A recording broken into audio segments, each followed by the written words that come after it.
Hi again, Mark here from TalkingBass.net. This week and over the next couple of weeks I'm going to be giving you a series of lessons on playing through a blues progression in a few different styles. This week we'll look at the most common blues progression in a shuffle style. The lesson material for this and every lesson can be downloaded by visiting TalkingBass.net. Just follow the link below. And it's also worth mentioning that the practice tracks used in this lesson, they're all available to use over at the practice tracks page at TalkingBass.net. To access that page, you'll need to be a member, but if you're not a member, don't worry, you can sign up quickly and it's completely free. When you sign in, you'll have access to that tracks page along with a whole host of other bass practice resources, as well as the free ebooks like the scale reference guide. Okay, go check it out. So I'm guessing that most of you know at least a little bit about the blues style. Now the blues is a pretty wide-ranging style of music, but the 12-bar blues progression that we're going to be looking at today is really important to learn because it's used in many styles of music, from pop to rock to country to jazz. So you need to learn that sequence of chords and develop a really good feel for it. Once you have it firmly memorized, you'll have the advantage of instantly knowing hundreds of thousands of songs because so many songs are based on this progression. So let's start with the most basic blues progression in a classic blues shuffle style. Now, as I mentioned before, the progression is 12 bars in length and it pretty much always follows or works around the following sequence. Chord 1 for 4 bars, chord 4 for 2 bars, chord 1 for 2 bars, chord 5 for 2 bars, and chord 1 for 2 bars. Now, learning that sequence by number helps with moving to different keys. So for now, in this basic blues, we're only going to be using chords 1, 4 and 5. And it's really important to know those particular chords in every key because they're so common and they're used in like 99% of tunes that you'll hear. You might get other chords in there, but 1, 4 and 5 are the main chords of the key and they're often referred to as the primary chords. So, you know, really get used to seeing chords 1, 4 and 5 all the time in various keys, and you really try committing those to memory because they're, like I say, they're so common. So now we know what the numbers are for the chord progression, let's try working them out in a particular key. So to keep it easy, we'll just stick to the key of C for now. So to work out what those chords are, 1, 4 and 5, we just need to look at a C major scale. Okay, so we're in the key of C, we're going to look at a C major scale. And to do this, we just number all the notes of the scale. So first of all, let's work up through the C major scale. So we have C, D, E, F, G, A, B, and back to C. So if you don't know a C major scale or a major scale, then you need to know that first, and I've been through that so many times in all the other lessons, so I won't waste time just working on that. But it's there in the tab and sheet music in the downloadable PDF, so you know, follow the link to Talking Bass if you want to see that. So there we have the C major scale. So now we number the notes. So if we work up through it, C is 1, D is 2, E is 3, F is 4, G is 5, A is 6, and B is 7. Okay, and this is how we number chords. This is how you learn chord progressions, by number. Okay, so it's brilliant because you can just move key very easily just by knowing the chords by number. A bit like learning telephone numbers. You know, you just move them from one key to another. So in the key of C, chords 1, 4 and 5, which are the chords we're going to be using in this blues. Chord 1 is obviously C. Work up through the major scale. 1, 2, 3, 4. That's an F. So chord 4 is F. And then for chord 5, 1, 2, 3, 4, 5. That's a G. Okay? So we're going to be using the chords C, F, and G. Okay? Chord 1 is C, chord 4 is F, and chord 5 is G. Now, another way of working this out, because, you know, I used a major scale there and, you know, you have to work up through the scale. If you know your intervals really well, you don't have to do that. You don't have to waste time, you know, working up through a major scale. You just know them by interval. So if you know, for instance, a perfect fourth interval or a fourth interval from C, if you know that it's just the same fret on the next string, that's it, that's the chord 4. And if you know a fifth interval, perfect fifth, really popular interval there, you know, really popular in bass lines, that's your chord 5. So without having to work through the scale there, you can just use the intervals. So chord 1, C, chord 4, F, chord 5, G. Okay? Now, the beauty of knowing chords by number within a key is that we can actually move key really easily. So we've got chord 1, 4 and 5. If I want to know chord 1, 4 and 5 in A flat, let's say, we just look at an A flat there, we know A flat is chord 1. If we want chord 4, we look at that fourth interval, that's a D flat. And then if we want chord 5, there it is, there's the fifth interval, we've got an E flat. And of course, you could use the first method, just work up through the A flat major scale, A flat, B flat, C, D flat, there's chord 4, and then up to chord 5, E flat. So either way, scale or intervals, both are equally relevant. So yeah, so by knowing the chords in a key, well, knowing them by number, you know, a chord progression, 1, 6, 2, 5, 1, 6, 4, 5, etc., you can easily move keys. So we're almost there with that chord progression, but there's one last thing that you need to know about these chords. So, you know, we're in the key of C, we know that we've got the root notes C, F and G, 1, 4 and 5. All we need to look at now is the chord quality, and in a blues, all three of those chords are dominant 7 chords. Now, don't worry if you don't know what a dominant 7 chord is, if you've not been through my chord construction lessons, it's just when you see the C, it's a C7, and then F is an F7, G is a G7. You don't say C dominant 7, F dominant 7, it's just C7. Yes, it's called a dominant 7 chord, but by chord symbol it would be C7, F7 and G7, okay?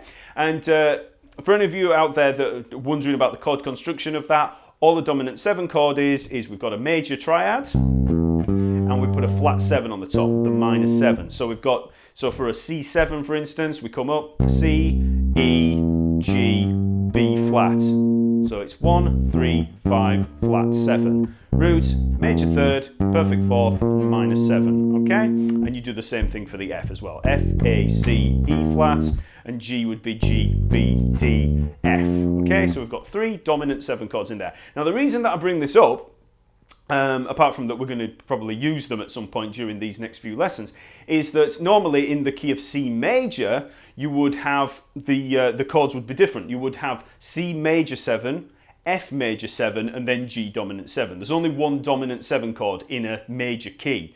But in a blues, each chord is a dominant 7. And, you know, it goes against the standard diatonic, you know, harmony kind of way of thinking. So don't think about it too hard. The main reason for this is that we're just moving that chord quality, that sound, that, you know, that bluesy sound I was talking about, we're just moving it from one place to another. We're just, you know, grabbing it and moving it around just so that we keep that tonal quality.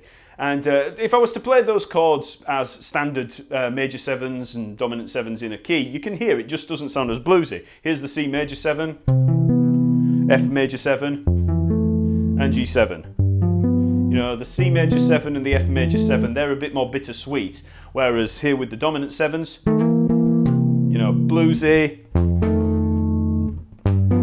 you know, we've got that funkier, harder edge there. And they work fine because a dominant 7 chord has got the major triad in there.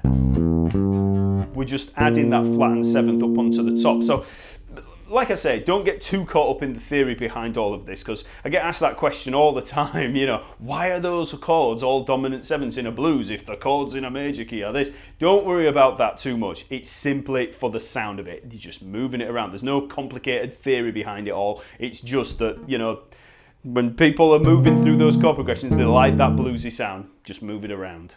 So, after waffling on about all the theory side of this, let's get into some playing. So we'll play through this blues shuffle, okay? So again, quick recap on the chords. We've got C7 for 4 bars, F7 for 2 bars, C7 for 2 bars, G7 for 2 bars, and then we've got C7 again for 2 bars at the end, okay? So you really want to be able to feel this chord progression. And there's a backing track that you can download from TalkingBass.net. Again, just follow the link below. And all we're going to do is just play root notes. That's all we're going to do. We're not going to play arpeggios. We're not going to play chromatic notes. We're not going to do any of that stuff, scales, none of that. Just the root notes. For the C, we play a C. For the F, we play an F. And for the G, we play a G. So this, when we play through it, I'm going to play the C there, 3rd fret of the A string, play the F at the 1st fret of the E string, and the G there at the 3rd fret of the E string, okay? And the rhythmic pattern that we're going to use, because it's a shuffle, is going to sound like this.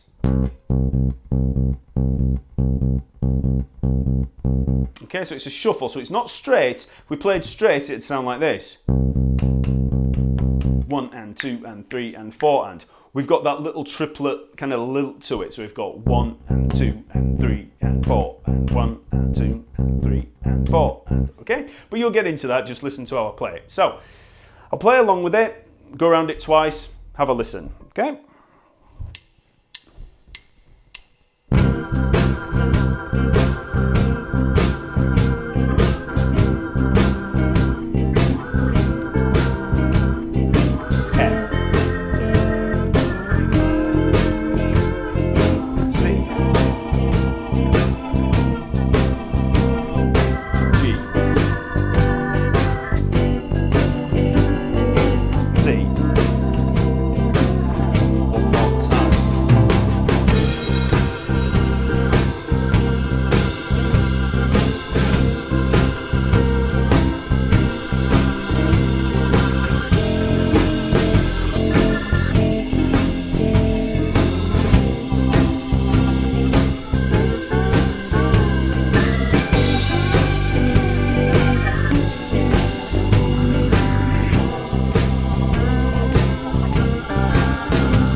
So, a couple of little tips just based on what we've played. The first one is to do with feel.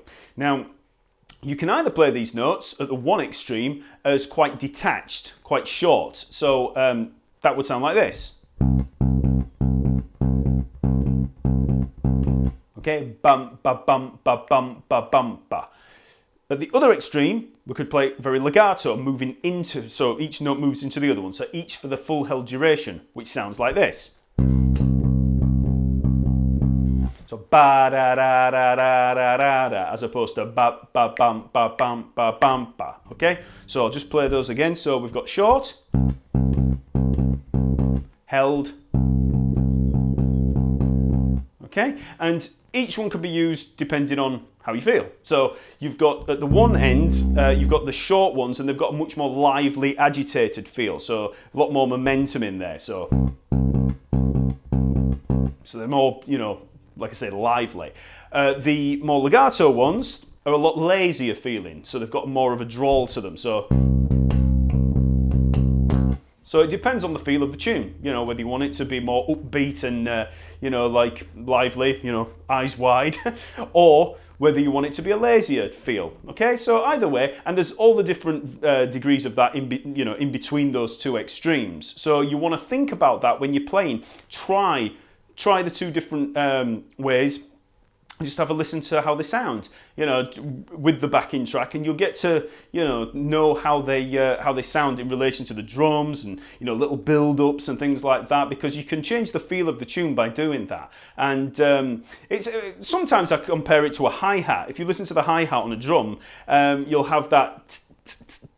But as they come into the end of a section, you might get. You know, opens it up a little bit so you get more sizzle as it comes in. You know, very, very similar kind of thing. So, if the whole vibe of the piece is just really laid back on it. So that's the first tip. The other one is simply a fretboard visualization kind of thing. You want to get used to seeing 1, 4, and 5, you know, just at sight even on the neck. You want to know them by note, obviously, but always just see that you've got the root there, the fourth there, and the fifth there when you're looking at them above, or down here when you're looking below. So you've got, let's say we've got C there as our home.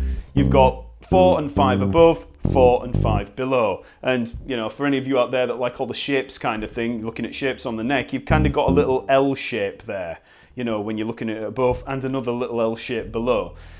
So just a little tip in terms of getting to see them. And then it's very simple then, moving that shape around from one key to another. Okay, so there you go. So you want to play that chord progression around and around until you have a really good feel for it, you know, and you can feel that chord movement. You don't just want to be counting.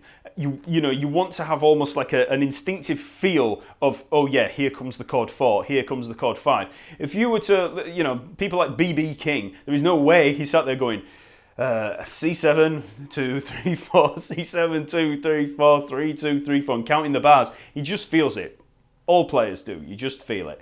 And to do that, play along with the track, you know, get a feel for it, and then try playing it away from the track, just on your own. So when you play it, you know,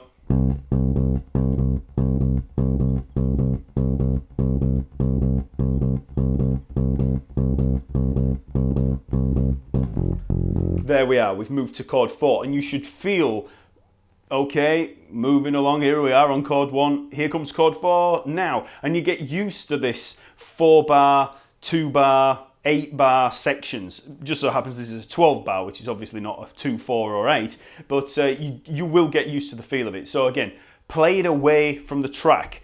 When you play along with a track, and this applies to anything, you know, when you're learning any tune, having something to play along with is great, but you will rely on it.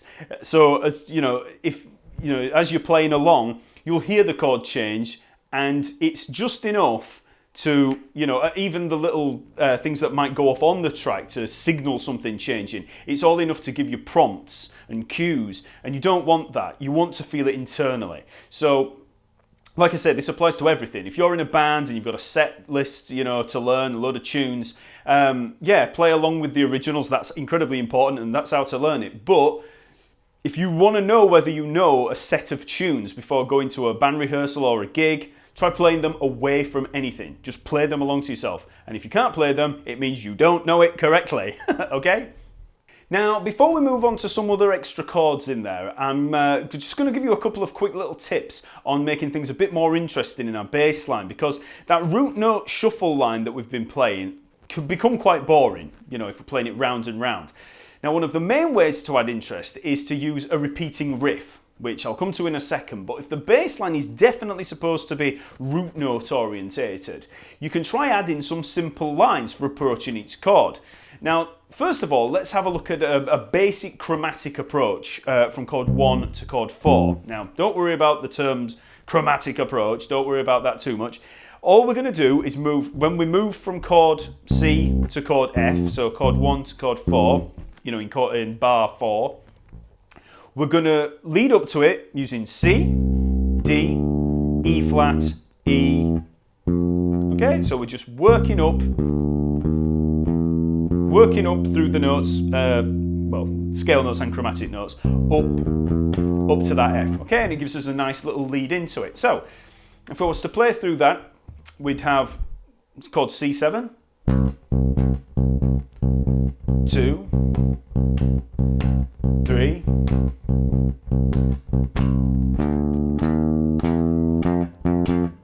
okay, and we're at chord 4. So very simple line, and you could play it either, you know, with single notes, or you could use the shuffle. Although I think it works a little bit better, you know, with single notes there. But let's just try that. Let's just try that with the track.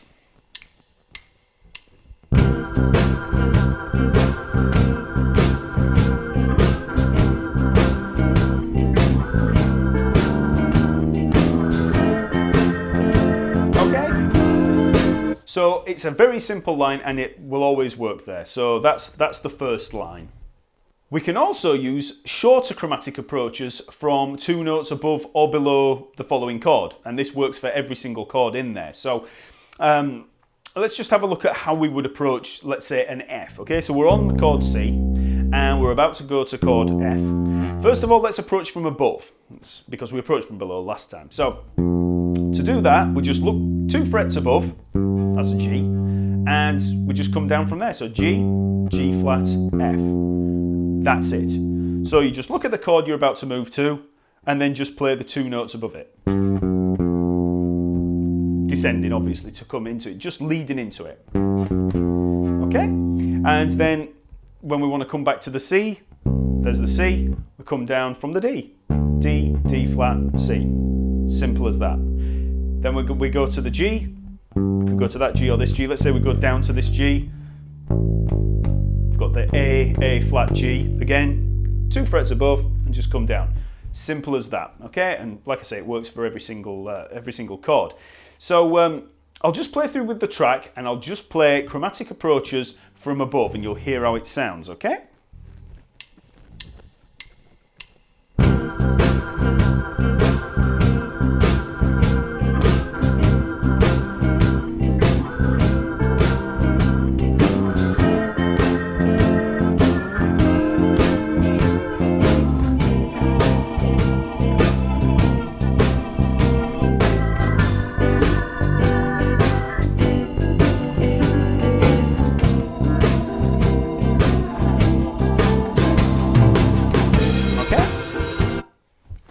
Now, as I said, we can also approach from below, which is very similar to our lead up that we use, but we're just using less notes. So if we're going to move up from the C to the F, we just look 2 frets below, E flat, and we just lead up to it. Exactly the same as coming down as we just did, but we're coming from below. So C up to the F, back to the C, B flat, B, C, and then to the G, F, F sharp, G, and then back to the C, B flat, B, C. So I'll just play through again and play from below.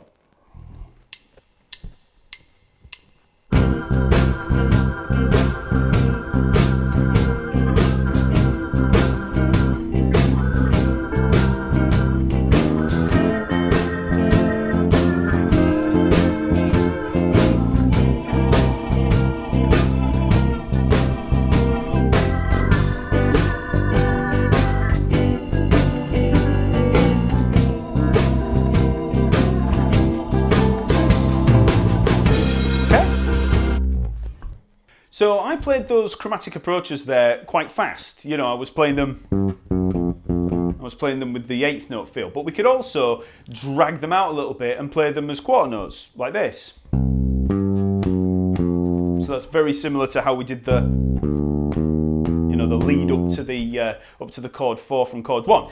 So either way, you can play them, or, you know, either way works.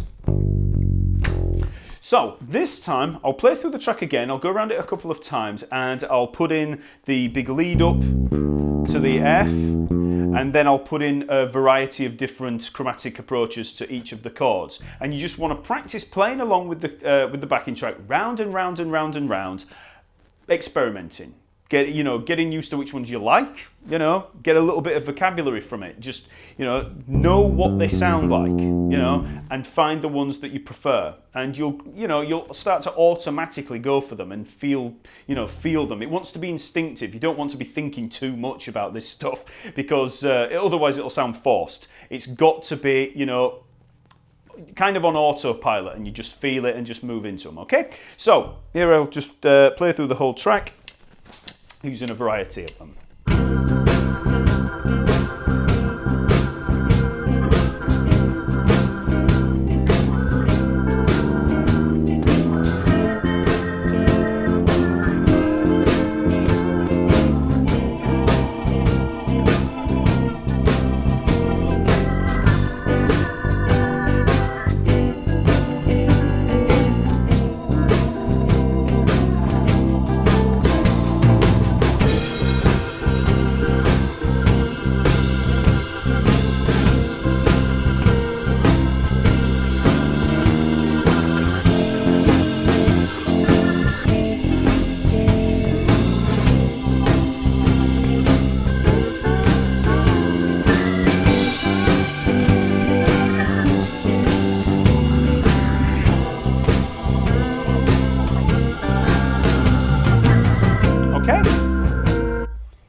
So you just want to mess around, looking for different ways to move from one chord to the next and look at working some fills in there. So, this is a lifetime study, so don't just expect to be some blues wizard overnight. And also don't just put fills and approaches in because you feel like you have to.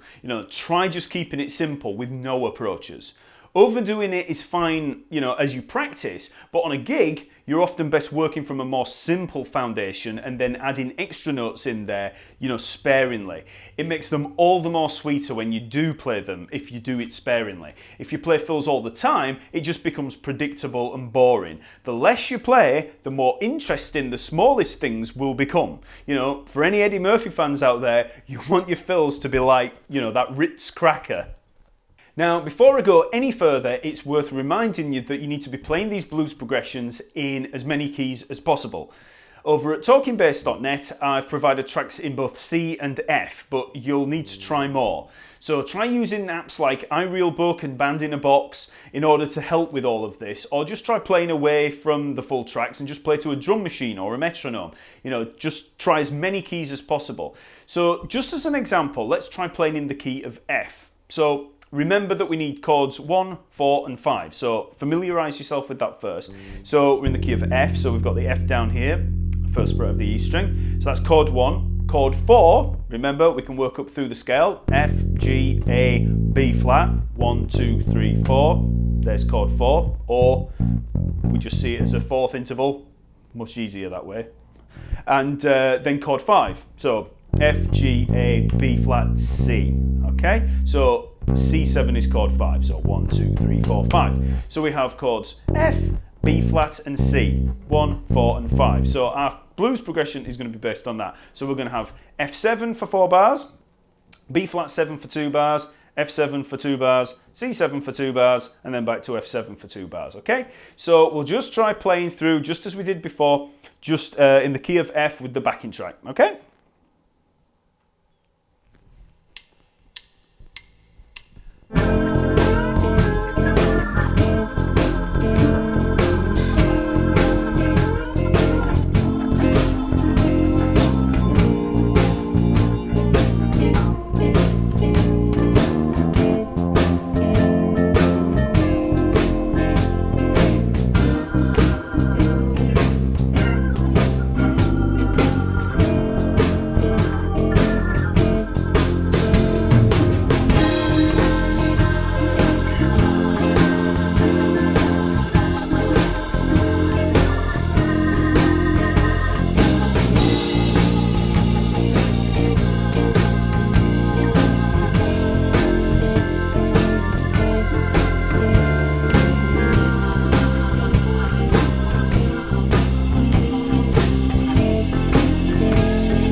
Next, let's have a look at a basic blues riff. Now, you'll hear these in loads and loads of different songs, so just keep an ear out for them and just learn as many of them as you possibly can, because they're a great way of getting to grips with this style, and they're also great for blues jams.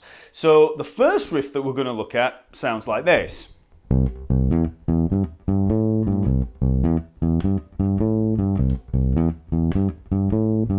Okay? Really simple. So we're using the same rhythmic pattern that we used before. That standard blues shuffle. And we're just working up through an arpeggio. So we're coming up through a C6 arpeggio, really. But don't worry too much about that. I'll just go through the notes. So we begin on C, 2 notes. Then on E. Then G. And then we play A, G. So C, 3rd fret of the A string, E, 2nd fret of the D string, G, 5th fret of the D string, and then A, 2nd fret of the G string, back to G, 5th fret of the D string. Very slowly.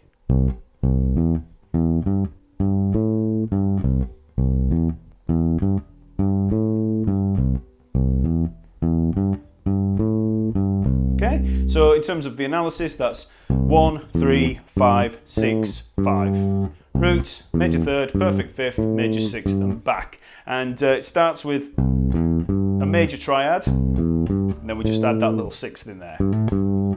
Okay, so that's the first riff that we're going to look at. So now we need to move that riff to the other chords, and I'll give you a really good tip on this in a second. But if we were to just move it, basically that shape, we could do one of two things. Either we can move, when we move to the F, we could play the C, and then when we move to the F, we could go down, but we have to use the open strings. Okay, so we've got got F, A, C, D, C. Okay, so as you can see, that's a little bit tricky because we don't have as much control because we're having to use the open strings. It's doable, there's no problems really, and you want to be able to do that. But I've got a little tip for you that I'll come to in a second. But the other way that we could play it is by moving up to that F up there. So that's at the 8th fret of the A string. So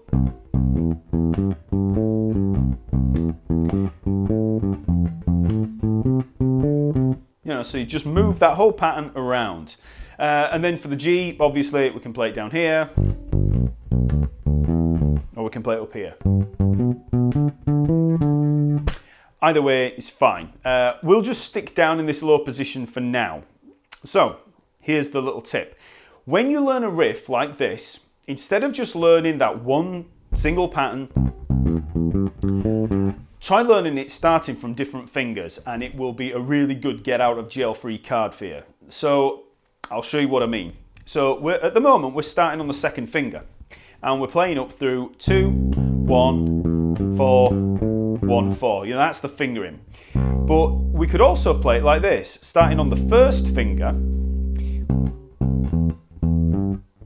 and move up through the arpeggio this way. Now, if any of you have seen any of my lessons on arpeggios and scales and what I call the tri-shape system, where you've got starting on 1st finger, 2nd finger or 4th finger, you'll know what I'm talking about. But if not, check some of those lessons out because they're really helpful. But anyway, this is a really good way of applying it as well. So we've got C, E, G, A, G. Exactly the same riff, just a different fingering. So for this one we've got C, 3rd fret of the A string, E, 7th fret of the A string with the 4th finger, then I'm going for the G there, 5th fret of the D string with the 1st finger, and then I'm moving up to the A at the 7th fret of the D string with the 4th finger, and then coming back. Now that might seem a little bit more of a stretch to some of you, so you just, when you move from the C up to the E, just move the hand, just pivot. You can use the thumb pivot there like that, and then just stay up in that position until you have to come back down to the C. So that's playing it from the 1st finger, and you could also play it from the 4th finger. Well, actually, there it's a bad example starting on a C. If I played it from a C here, there I'm playing from the 4th finger. I won't bother going through all of these because we only need the 1st finger one for now. But bear in mind, it is worth learning any riff from the 4th finger, the 1st finger, or the 2nd finger, so that no matter where you are, you can get that riff in. Okay, so let's have a look at that in application. So now we have the C. When we move to the F, we can play the 1st finger one. So we've got F, 1st fret of the E string, A, 5th fret of the E string, C, 3rd fret of the A string, and then D, 5th fret of the A string. 1st finger, 4th finger, 1st finger, 4th finger, and it's all there. We don't have to use the open strings anymore. We've got full control over the note. So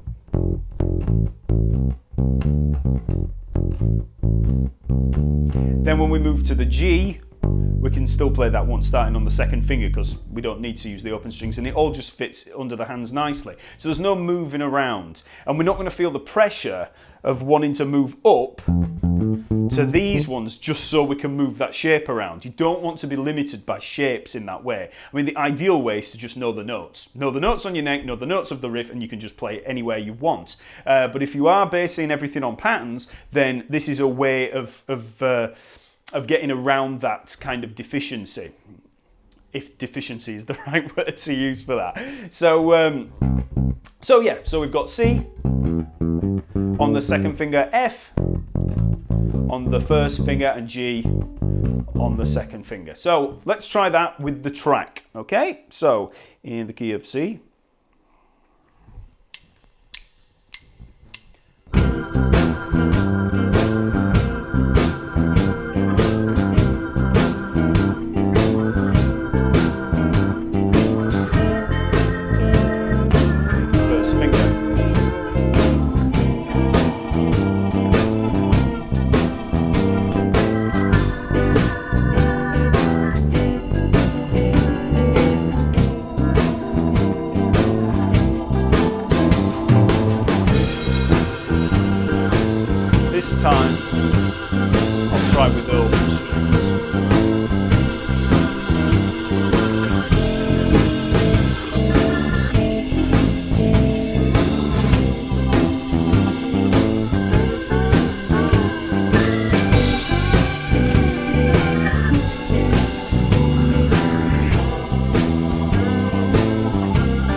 Now, if you want a little bit more of a sophisticated, more funky variation on that riff, we can add a little triplet in there to give us this.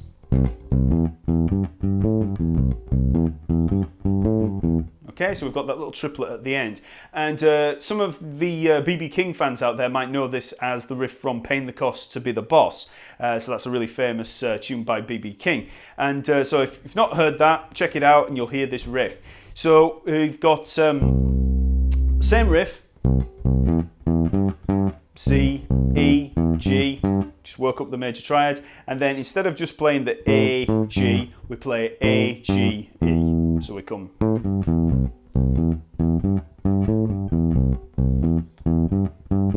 C, E, G, A, G, E.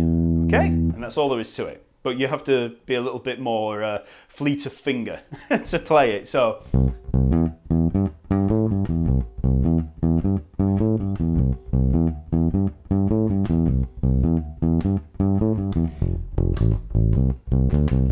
So there on the F, I'm still using the first finger pattern there. It's a lot easier with the first finger pattern when you're playing it instead of using the open strings. If you use the open strings, you got to mute the D string as you're coming down. So I wouldn't advise it too much with the open string one. But if you're using the first finger, sits under the fingers really nice. So. Yeah, so just try that out. It's all there in the tab and the sheet music. Just, experiment with that, play it through with the track. So that's the basic 12-bar blues progression, but there are a whole host of other variations on this progression that can become quite far removed, once you get into some of the more advanced bebop jazz blues sequences. So I'll just look at two simple variations for now on that blues shuffle. The first one is the addition of an extra chord 4. Now, we can add one in the second bar and then another one after the G7 in the 10th bar, which gives us this progression. So we have C7, 1 bar, F7 for 1 bar, back to C7 for 2 bars. Then we've got F7 for 2 bars again, C7 for 2 bars, G7 for 1 bar, and then F7 for 1 bar. So instead of G7 for 2 bars, we've got G7, F7, and then we're just back to the C7, okay? So very, very, still a very straightforward kind of chord progression and one that you will know by ear. So we'll try playing through that in C with the track and, just work through that with the root notes to begin with. So here we are.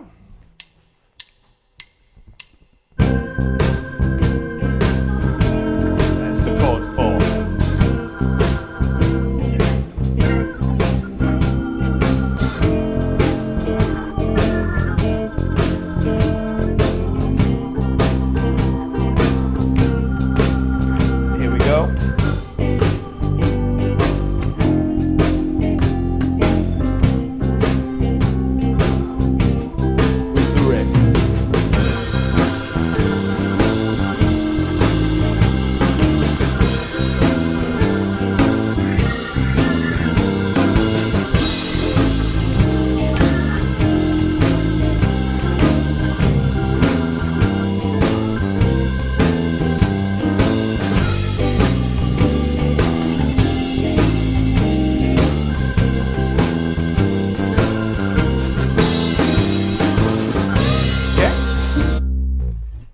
Now in that chord progression, I used both of those chord 4s. We put one in at the second bar and then we put one in at the 10th bar. But that doesn't mean that you have to put them in there all the time. You don't need both of them. You might sometimes only get a chord 4 in bar 2, but not one in chord 10, after the G7. Or you might not get one in bar 2 and, you might get one in bar 10, or you might get both. Either and or. These, it depends on the tune, depends on who's writing it, depends on, what the melody is, all kinds of things. So you need to know both, you need to be able to put them in whenever they're there. So you need to be able to hear them. That's one of the most important things about this. Just as you're playing through it, get used to the sound of it. You want to know what it sounds like to go from 1 to 4 and back to 1, in those first few bars.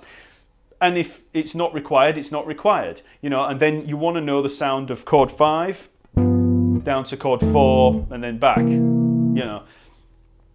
Like I say, getting all this down by ear instinctively is the most important thing. So as you're playing through these, try and feel it before it arrives. You know, try and hear that chord movement before you get to it. Now, another variation that we can use on this blues is more of an optional addition, and you can use it on any blues or pretty much any tune, and that's a turnaround. Now, if you've never heard of a turnaround before, it's simply a chord that's used, or a succession of chords that are used to bring a tune back around to the beginning and signal the end of a sequence. It's like a big signpost, clunk, saying, here we are, we're coming back to the beginning of the tune again. And it's usually going to be chord 5 or some, you know, sequence of chords around a chord 5.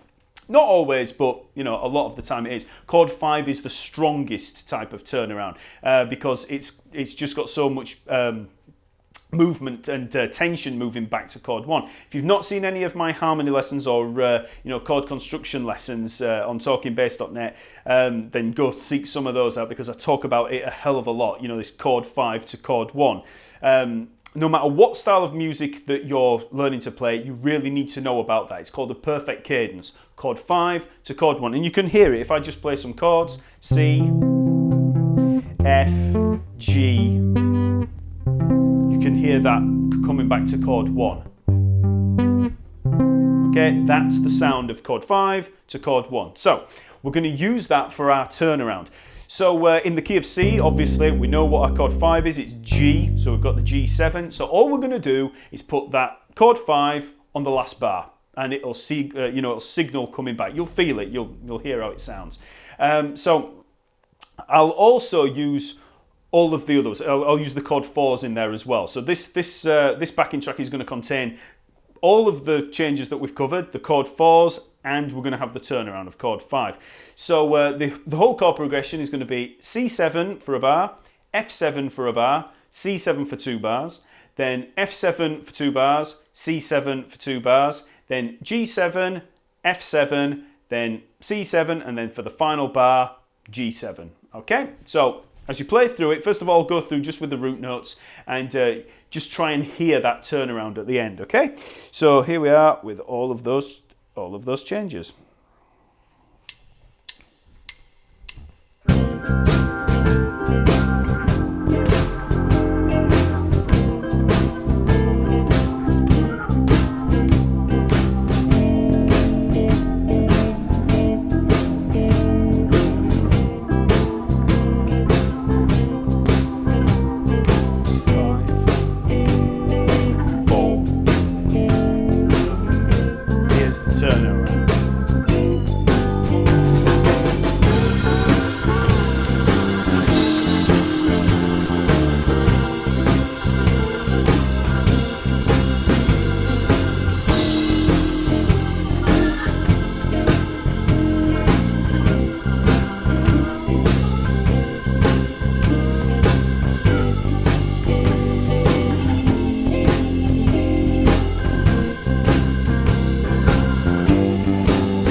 Okay, so that's an introduction to a basic 12-bar blues progression. I'll be covering other styles like blues rock and jazz blues in upcoming lessons and showing you how to walk through a blues progression. But for now, just listen to as much blues music as possible and try to absorb the style. So listen to guys like B.B. King, John Lee Hooker, Albert King, Muddy Waters, Howlin' Wolf, you know, all those kind of guys. There's a massive blues catalogue and there's loads of great players, so just try to immerse yourself in it for a while, even if you've never tried it out before, and just try to get a feel for it. Remember to visit TalkingBass.net in order to play with those backing tracks and to download the tab and sheet music. Also, subscribe for free for all those extra bass resources. Okay? See you later!